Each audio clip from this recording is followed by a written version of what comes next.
നമുക്കൊന്ന് ചൂട് സമയത്തും അല്ലാത്തപ്പോഴും കഴിക്കാൻ പറ്റുന്ന ഒരു അടിപൊളി ഫ്രൂട്ട് സലാഡ് ഉണ്ടാക്കിയാലോ? അതിനു മുൻപ് നമ്മുടെ വീഡിയോ ആദ്യമായിട്ട് കാണുന്നവരുണ്ടെങ്കിൽ ഒന്ന് സബ്സ്ക്രൈബ് ചെയ്യുക.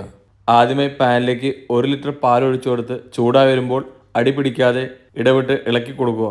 അത് കഴിഞ്ഞ് ഒരു ബൗളിലേക്ക് കസ്റ്റാർഡ് പൗഡർ ഇട്ട് കൊടുത്ത് നോർമൽ ടെമ്പറേച്ചറിലുള്ള പാലൊഴിച്ച് നന്നായി മിക്സ് ചെയ്ത് ഇതിലേക്ക് ഒഴിച്ചു കൊടുക്കാം. കൂട്ടത്തിൽ നമുക്കിതിലേക്ക് ആവശ്യമായ പഞ്ചസാരയും കൂടി ഇട്ട് കൊടുക്കാം. ഇനി പാല് തിളയ്ക്കാതിരിക്കാനും എല്ലാം നന്നായി മിക്സായി വരാനും വേണ്ടി ഇടവിട്ട് ഇളക്കി കൊടുത്തുകൊണ്ടേയിരിക്കാം. എല്ലാം റെഡി ആയി കഴിഞ്ഞാൽ പാൻ എടുത്ത് മാറ്റി വെച്ച് നോർമൽ ടെമ്പറേച്ചർ ആയതിനു ശേഷം ഇതിലേക്ക് ഒരു മുഴുവൻ മാതളം, ചെറുതായി കട്ട് ചെയ്തെടുത്ത പച്ചമുന്തിരി, 10-12 സ്ട്രോബെറി, ഒരു മുഴുവൻ നേന്ത്രപ്പഴം അല്ലെങ്കിൽ ഏത്തപ്പഴം, ഒരു ആപ്പിൾ, ഒരു ഡ്രാഗൺ ഫ്രൂട്ട് കൂടി ഇട്ട് കൊടുത്ത് നന്നായി മിക്സ് ചെയ്ത് ഫ്രിഡ്ജിൽ വെച്ച് തണുപ്പിച്ചെടുത്താൽ നമ്മുടെ ഫ്രൂട്ട് സലാഡ് അല്ലെങ്കിൽ ഫ്രൂട്ട്സ് കസ്റ്റാർഡ് റെഡി. അപ്പോൾ വീണ്ടും സന്ധിക്കും വരേക്കും വണക്കം.